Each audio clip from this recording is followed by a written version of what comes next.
everybody, and welcome back to another video. Today is BookTube Thursday, hosted by Patty, My Life with Patty, and my mountain home kitchen, I think it's called.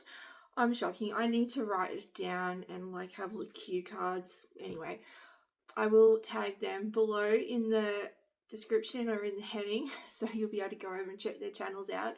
So basically, BookTube Thursday is talking about books. It's an open collab. You can talk about anything you want, anything book related, about books you like, about why you like reading, anything really. So today I'm doing a bit of a book review, kind of, not a full book review, but just sort of talking about things like, how do I say this, manifestation. And in one book in particular, it's called Ask and It Will Be Given. And I thought my son was at the door.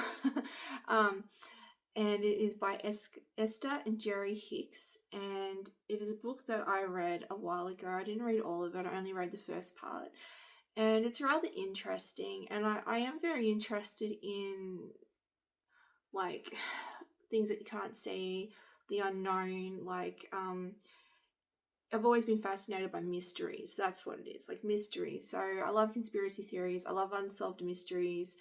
I just find it really fascinating, and you can sit there and your brain can just tick over for hours trying to get to the bottom of it. I like to solve mysteries, So if you've ever seen anybody, I actually saw some footage on Oprah on YouTube one time about this lady, I think it was, who was saying she was channeling, these beings, and she was giving these messages, and the voice was very, very similar to how the Esther Hicks and Jerry Hicks books go, and how she talks when she's channeling this Abraham dude. So it's very interesting. It's very word salady. So I don't know, I'm on the fence. I'm a fence sitter. I don't really judge. I'm just reading it and relaying what's in this book without particularly having an opinion about it. I just find it really interesting. So if you've ever heard of people going into comas and then waking up and being able to speak French or having a different accent, that's really bizarre. So to me, I kind of think, well, are these people channeling something or someone, or are they just having some type of part of their brains being unlocked? Because they all speak in the same cadence and the same type of way, and this really weird word salad sort of way, and it's just really weird. I'll have to go to my computer and read some of it. I tried to go in there before to film. The light's not great, so you just have to bear with me, but I need to read part of the book for you to understand what I'm saying. It's word salady. So now I apologize for the bad angle that my camera is on, but it's balancing very precariously on a box next to my computer because I can't find the little stand Ben gave me to do little tabletop recordings. But anyway, I'll find it. So, for example, one of the paragraphs in this book, you have to excuse me, got a bit of a cold or something today. Anyway, you are in the perfect position to get there from here.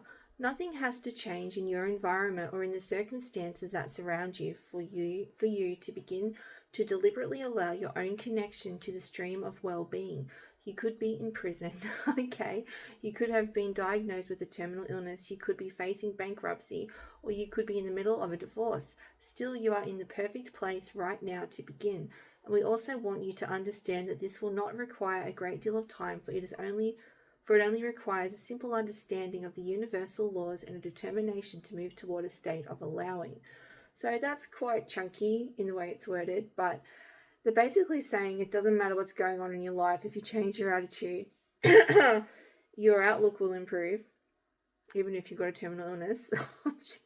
That's a bit, probably a lot of people would not agree with that, but anyway.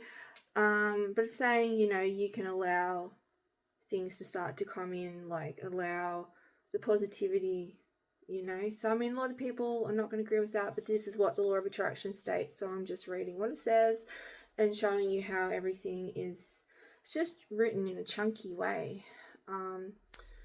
It works whether you understand it or not. It is not necessary that you fully understand the complexities of this eternally expanding environment in order to reap the benefits of that which it has become, but it is necessary that you find a way to go with the flow of the well-being that is stretched out before you.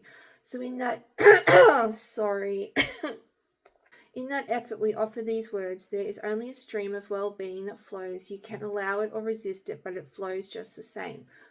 You would not walk into a brightly lit room and look for the dark switch. In other words, you would not expect to find a switch that would flood in inky darkness into the room to cover the brightness of the light. You would find a switch that would resist the light, for in the absence of the light there is darkness. And in like manner, there is not a source of evil, but there could be a resisting of that which you believe is good. Just as there is not a source of sickness, but there could be a resisting of natural well-being.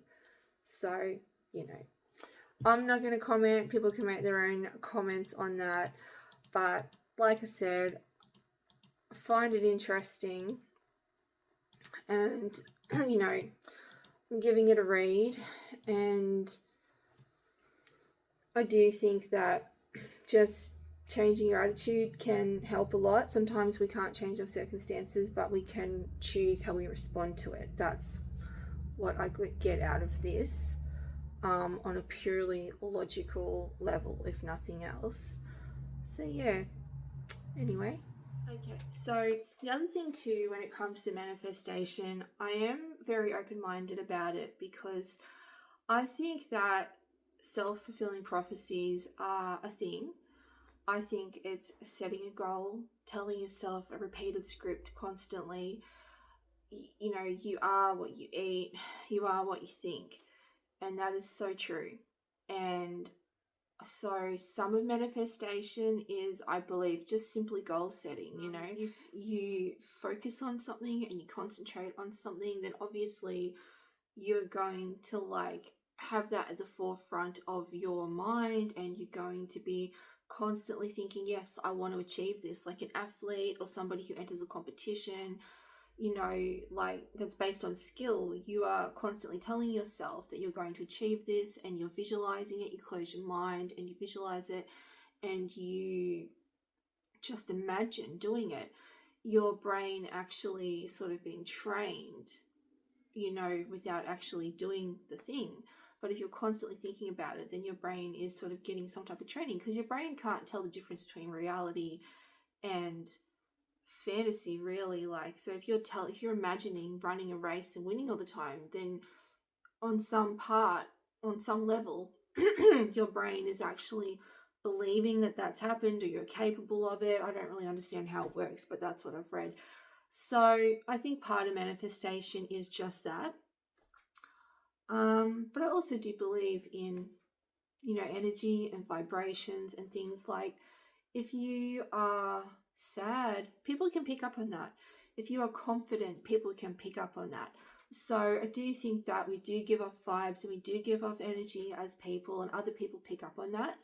So if that's true, then why couldn't those vibrations and that energy affect people further away, or affect some type of, I don't know, cosmic realm or something? So, I do believe in that. I do believe that things can come true and dreams can come true, and that things can happen, because, I've set my mind to things and had things happen, and things that I've wanted have come into fruition. But at the same time, sometimes they don't. Sometimes life is really shit and things happen that aren't fair, and there is no rhyme or reason to it. So in that regard, the whole manifestation thing, I don't 100% agree with that, because a lot of people in the manifestation field and that, they're like, well, if something bad happens to you, you attracted it. I think that's a bit harsh. I don't necessarily believe that. But, so yeah, it's interesting though. Like I said, I think, I like to read everything and take the good advice and then just make up my own mind. And I think that the overall message of this book is that be open and be ready to accept opportunities. That's really what I got from it. It's saying if you're open, then things will come. And that is true to a degree. Like if you're negative and you're bitter and you're closed off and you're not ready to receive things, you may miss opportunities, or people may not offer you opportunities because they can tell that you're not in a good place. So they will bypass you. So in that regard, that makes sense. So anyway, I am, yeah, it's an interesting book. Tell me your thoughts. Like, everyone's got different beliefs. I respect everyone's different beliefs. I'm not here to judge or say people shouldn't believe in this or believe in that.